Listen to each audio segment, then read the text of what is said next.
name is Mark O'Sullivan, and I work for a company called iQuTech, and we're based in Limerick. Today I'm going to talk about something not quite IoT or anything like that. It's most customer service and how to retain our customers, and I suppose what we do in our service that allows you to retain your customers. So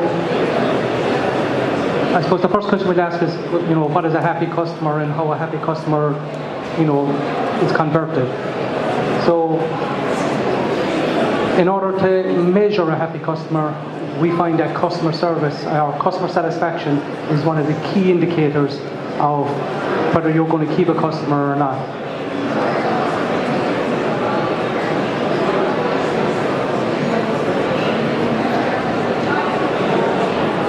The happy customer obviously is happy with what you're doing, is happy with you yourself, with your service, your product, and in some cases, what your reaction to what happens when your product doesn't perform to what it should do.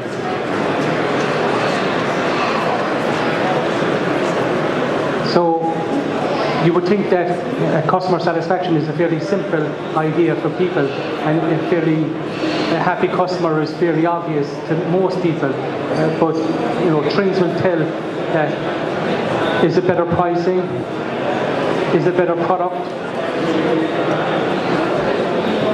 or is it better after-sales service or customer service?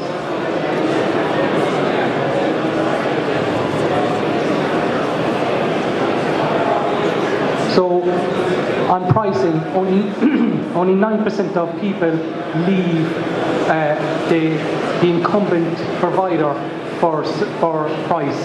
So that's a fairly small number as far as I would be concerned.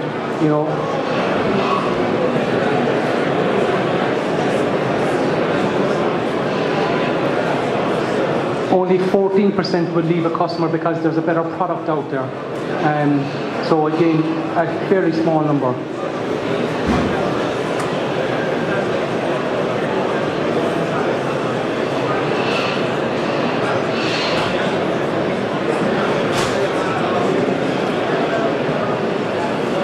And finally, the overwhelming number is almost 70% of companies or customers will leave you because of customer satisfaction.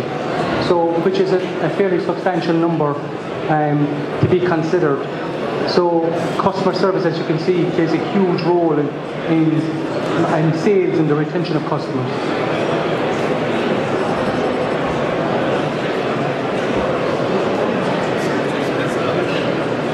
So again, we feel that it's a perception of how the customer is feeling that they're being treated within your company. So we ask the question, is it perception? And yes, the answer is a simple yes, it is perception. So what can you do to influence this perception?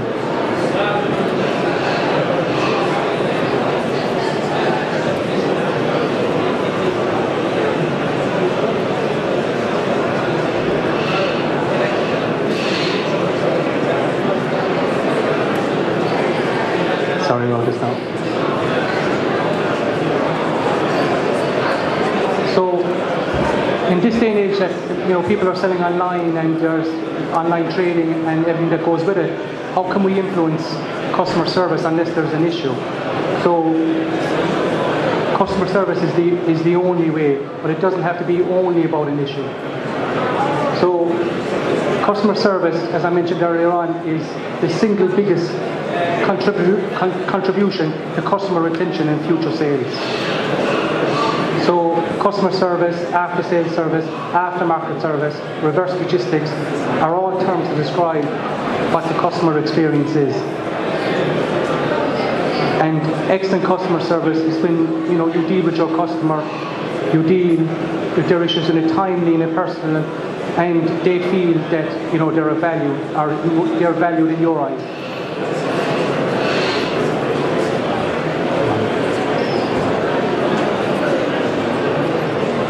So some of the services that we supply and that we look at and we try and help customers with. So after-sales support, phone support, online chat, email, customer support, customer service desks.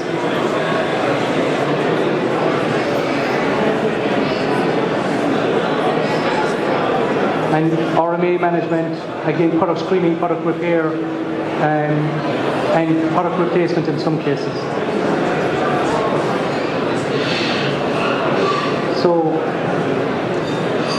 So when it does go wrong, these are the services that we offer to companies, and this is the reason that we do so well.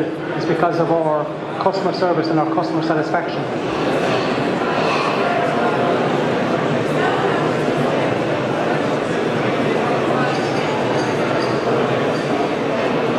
So again, RMA management, epidemic management, which is large-scale failures, and then supplier quality management, managing your tier 1 and tier 2 suppliers.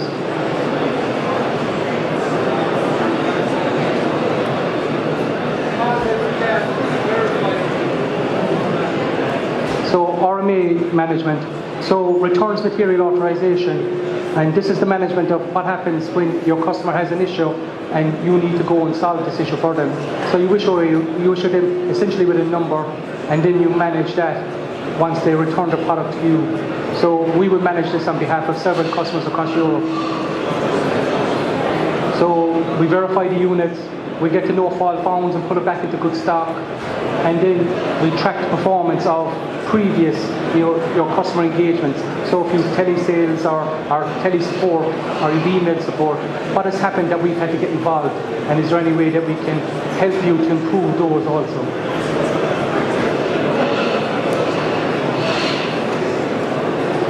So again, we also, when we're managing the supplier, we also manage the supply chain and their service stock levels. So this also prevents substantial end-of-life buys and end-of-life purchasing. So in this way then, we help the customer that their end-of-life spend is actually curtailed, and we give it back out of the reverse logistics supply chain. So that it helps them then, again, as I mentioned, end-of-life buying.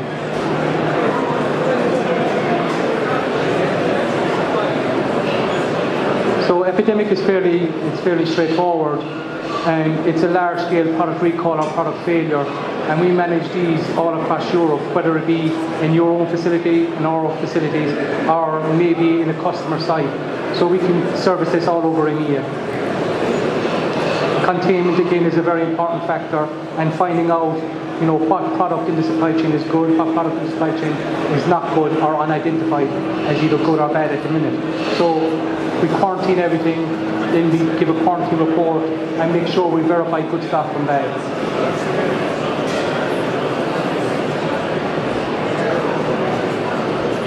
And I suppose disposition is probably a very important factor as well, getting the good stock into good supply chain and then getting the bad stock or affected stock out so that the customer has a sense of, they can be secure in the fact that you have a product that is good for them immediately.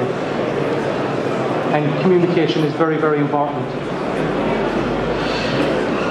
So supplier quality management, again, we provide this service for a number of companies that are in Asia supplying into the European market, a number of companies that are in the States supplying into the European market, and a number of Irish companies supplying around.